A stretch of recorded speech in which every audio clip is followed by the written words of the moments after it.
આજુબાજુ વિસ્તારમાં પ્રદૂષણને લઈને લોકો ત્રાહિમામ।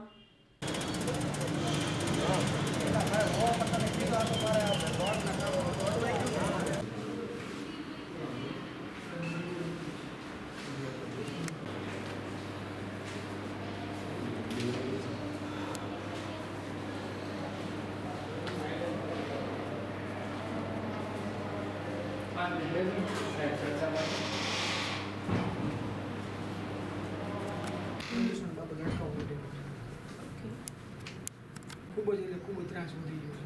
રાતે 10 વાગે પ્રકારનું પ્રદૂષણ એટલે આ ફેક્ટરીનું ખુલ્લેઆમ ધુમાડો એમાં એવું છે 10 વાગ્યા પછી એને ચાલુ થાય છે તો આખા રોડ પર નકરો ધુવાડો જ થઈ જાય છે। એમાં ગામમાં નાના બાળકોને ચામડીના રોગ અને મોટા લોકોને બધા મોટી ઉંમરવાળાને સ્પેસિફિક ઇન્ડસ્ટ્રીનું ખરી કારણ કે ત્યાં ઘણી બધી છે બધી મિલના રાતના 10 વાગ્યા પછી બધી ઓન ફાયર ચાલુ હોય રાતે 10 વાગે। ઓકે, તો બળતણમાં શું યુઝ કરતા હશે તેમાં કંઈ તમે મને કંઈ કહેવા માંગો છો તે ધ્યાનમાં છે? બળતણમાં તો મને અંદરની તો આપને ન ખબર હોય પણ આજે બહારથી અમે જોઈએ તમે રાતે 10 વાગ્યા પછી તમે ત્યાં આવો તમે શ્વાસ લઈ શકો તો અમે શ્વાસ લઈએ। ઓકે, આ હાલત છે। હું ચેક કરી લઉં છું। Thank you.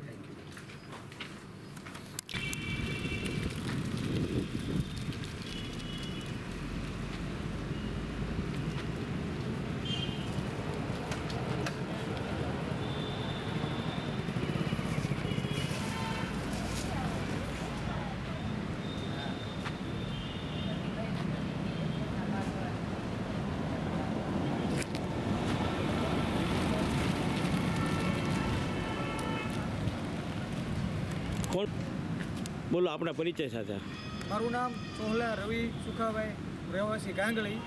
અત્યારે સિહોર પ્રાંત સાહેબને અરજી આપવા આવ્યા છીએ કે ઘણા સમયથી ગાંગળી જીઆઈડીસીમાં ઘણા સમયથી પ્રદૂષણ ખૂબ જ વધારે પ્રમાણમાં હોવાથી ત્યાં અમુક વાર ચામડીના રોગ છે, પછી ગામમાં શ્વાસ લેવાની તકલીફ પડે છે, રાતે કોઈ પણ જાતનું વાહનમાં કંઈ દેખાતું નથી, એવા ઘણા પ્રોબ્લેમ થાય છે।